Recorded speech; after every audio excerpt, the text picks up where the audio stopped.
కర్నూలు నగరంలోని రాఘవేంద్ర కాలనీలో అమ్మవారి ఊరేగింపు కార్యక్రమం ఘనంగా నిర్వహించారు. దసరా నవరాత్రుల సందర్భంగా అమ్మవారిని కాలనీలో ప్రతిష్ఠించి రోజు ఒక అలంకరణలో అమ్మవారికి పూజా కార్యక్రమాలు చేపట్టారు. నవరాత్రుల ప్రతిష్ఠ తర్వాత తుంగభద్ర నదిలో అమ్మవారిని నిమజ్జనం చేశారు. బొల్లు వెంకటేశ్వర్లు, బొల్లు పార్వతి, బొల్లు కిరణ్ కుమార్, బొల్లు ప్రియాంకలతో పాటు పెద్ద ఎత్తున భక్తులు అమ్మవారిని దర్శించుకొని పూజలు చేశారు. ఈ 9 రోజులు చండీయాగం, కుంకుమార్చన లాంటి పూజలతో పాటు భక్తి పాటలు, కోలాటాలు, అమ్మవారి శ్లోకాలు అందించారు.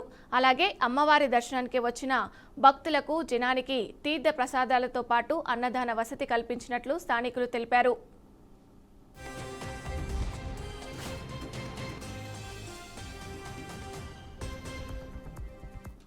ఈసారిగా 2025లో మా వీధిలో దుర్గామాత దసరా సందర్భంగా దేవి నవరాత్రులు చేయడం జరిగింది.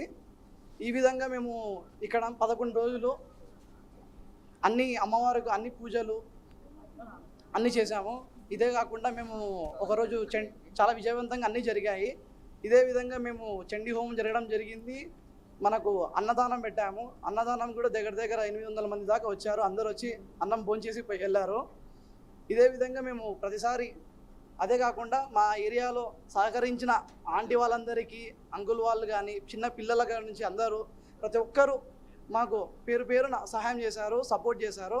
అందరిది ఇది ఒక్కరితో కాకుండా అందరూ బాధ్యత తీసుకొని ప్రతి ఒక్కరూ ఎలా మంచిగా చేయాలని చెప్పి చూసి అంత మెరుగైన విధంగా చేశారు. ఇదే విధంగా మేము ప్రతి సంవత్సరం అందరి సహకారాలతో ఇలా కొనసాగాలని చెప్పి కోరుకుంటున్నాం.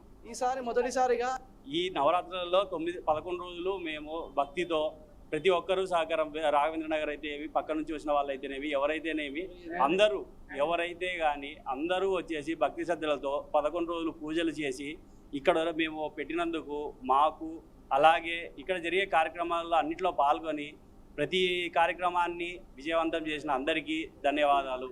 అలాగనే ప్రతి ఒక్కరూ సహకరించారు. పేరు పేరున ఒక్కరు అని చెప్పడానికి ఉండదు.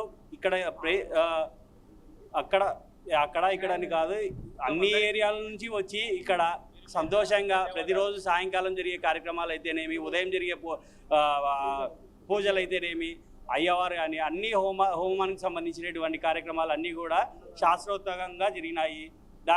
అదే కాకుండా ఒకరోజు అన్నదానం జరిగింది. ఇంకా అమ్మ